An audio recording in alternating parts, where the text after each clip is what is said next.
أعوذ بالله من الشيطان الرجيم.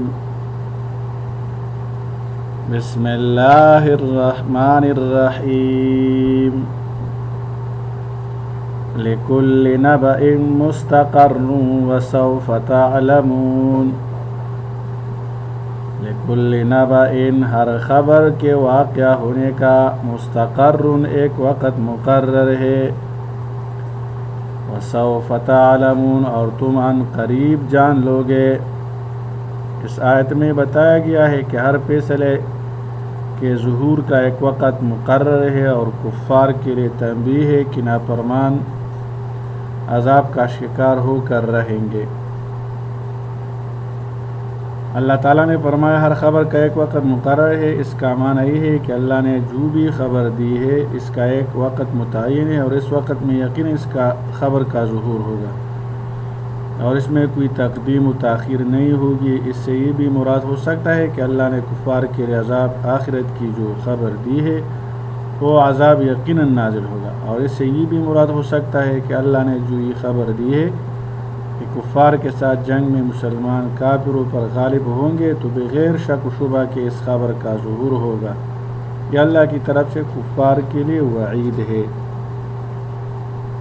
وَإِذَا رَأَيْتَ الَّذِينَ يَخُوضُونَ فِي آيَاتِنَا اور جب آپ ان لوگوں کو دیکھے یخوضون فی آیاتنا جو ہماری آیات کے بارے میں فضول بحث کرتے ہیں فَأَعْرِضْ عَنْهُمْ پس آپ ان سے منہ پھیر دیجئے حَتَّى يَخُوضُوا فِي حَدِيثٍ غَيْرِهِ یہاں تک کہ وہ کسی دوسری بات میں لگ جائے.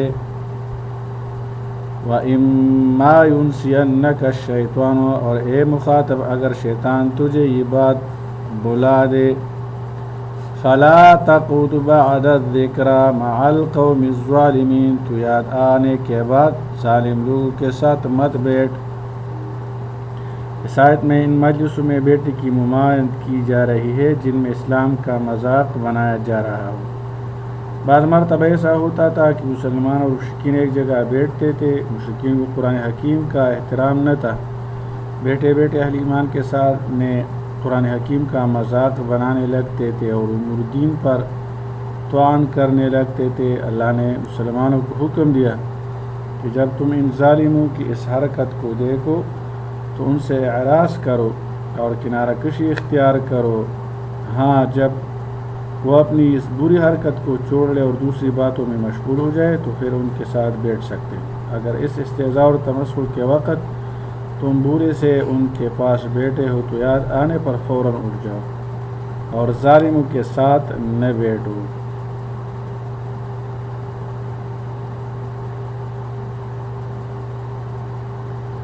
وَمَا عَلَى الَّذِينَ يَتَّقُونَ مِنْ حِسَابِهِمْ اور پرہیزگاروں پر ان نافرمان لوگوں کے حساب میں سے کسی چیز کی کوئی ذمہ داری نہیں. یتقون من حساب من شیء کوئی چیز بھی نہیں ہے.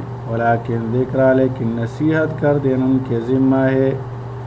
لعلہم یتقون تاکہ وہ پرہیزگاری اختیار کرے. جب سابق آیت نازل ہوئی تو صحابہ کرام نے عرض کیا کہ یا رسول اللہ اگر ان کی مجلس میں جانے کی مطلقاً ممانعت رہی تو ہم مسجد حرام میں نماز اور طواف سے بھی محروم ہو جائیں گے کہ ان کو لوگ تو ہمیشہ وہاں بیٹھے رہتے ہیں. یہ واقعہ ہجرت اور فتح مکہ سے پہلے کا ہے اور ان کا مشغلہ ہی عیب جوئی اور بدگوئی ہے. اس پر اس کے بعد یہ والی آیت نازل ہوئی. وما علی الذین یتقون من حسابہم جو لوگ احتیاط برتنے والے ہیں وہ اگر اپنے کام سے مسجد حرام میں جائے تو ان کے برے اعمال کی ان پر کوئی ذمہ داری نہیں. ہاں اتنی بات ان کے ذمہ ہے کہ حق بات ان تک پہنچا دیں کہ شاید وہ اس سے نصیحت حاصل کر کے صحیح راستہ پر آ جائے. خلاصہ یہ ہے کہ اگر مسلمانوں نے قرآن حکیم نبی کریم صلی اللہ علیہ وسلم اور دین اسلام کا تمسخر اڑانے اور اس پر اعتراض کرنے والوں کے پاس بیٹھنے سے اجتناب کیا تو ان کے اعتراضات اور تمسخر کی مسلمان سے باتوش نہیں ہوئی. اور مسلمانوں کو چاہیے کہ ان لوگوں کو برابر نصیحت کرتے نہیں. ہو سکتا ہے یہ لوگ اپنی اسلام دشمنی سے باز آ جائے. وَذَرِ الَّذِينَ اتَّخَذُوا دِينَهُمْ لَعِبًا وَلَهْوًا، اور ان لوگوں کو چھوڑ لے جنہوں نے اپنے دین کو کھیل اور تماشا بنا لیا ہے۔ وَغَرَّتْهُمُ الْحَيَاةُ الدُّنْيَا، اور دنیا کی زندگی نے انہیں دھوکے میں ڈال رکھا ہے۔ وَذَكِّرْ بِهِ أَن تُبْصَلَ نَفْسٌ، اور اس قرآن کے ذریعے نصیحت کرتے رہیے۔ ان تبصل نفس بما کسبت، تاکہ کوئی شخص اپنے اعمال کی وجہ سے پکڑا نہ جائے۔ لیس لها من دون اللہ ولی ولا شفیع، اس دن اللہ کے سوا نہ تو کوئی اس کا کارساز ہوگا اور نہ سفارش کرنے والا۔ وَإِن تَعْدِلْ كُلَّ عَدْلٍ، اور اگر وہ فدیہ میں سب کچھ دینا چاہے، لا يؤخذ منها، تو بھی قبول نہیں کیا جائے گا۔ اولئک الذین ابسلوا بما کسبوا، یہ وہ لوگ ہیں جو اپنے اعمال کی وجہ سے پکڑے گئے۔ لہم شراب من حمیم، ان کے لیے پینے کے کھولتا ہوا پانی ہوگا۔ وعذاب علیم، اور انہیں دردناک عذاب ہوگا۔ بما کانوا یکفرون، اس وجہ سے کہ وہ کفر کرتے تھے۔ اس آیت میں مشرکین کا دین کو کھیل تماشا بنانے کا بیان ہے، یعنی دین کا حق کا مذاق اڑانا اور منچاہی باتوں کو دین سمجھنا۔ اس بے باکی کی بنیادی وجہ دنیا میں مگن رہنا اور آخرت کو بھلا دینا ہے۔ قرآن حکیم کے ذریعے ان لوگوں کو نصیحت اور آخرت کی حقیقت بیان فرمائی گئی ہے۔ نیز اہل باطل کے لیے دردناک عذاب کی وعید سنائی گئی ہے، اور حمایت اور سفارش کرنے والوں کی اکثر نفی کی گئی ہے۔ آیت کے آخر میں ان کا انجام بیان کیا گیا ہے کہ کفر کے بدلہ جہنم میں کھولتا ہوا مشروب ان کا مقدر ہوگا۔ آپ صلی اللہ علیہ وسلم سے ارشاد فرمایا گیا کہ ان لوگوں کو چھوڑ دیجیے جنہوں نے اپنے دین کو لہو و لعب، مشغلہ اور کھیل بنا رکھا ہے۔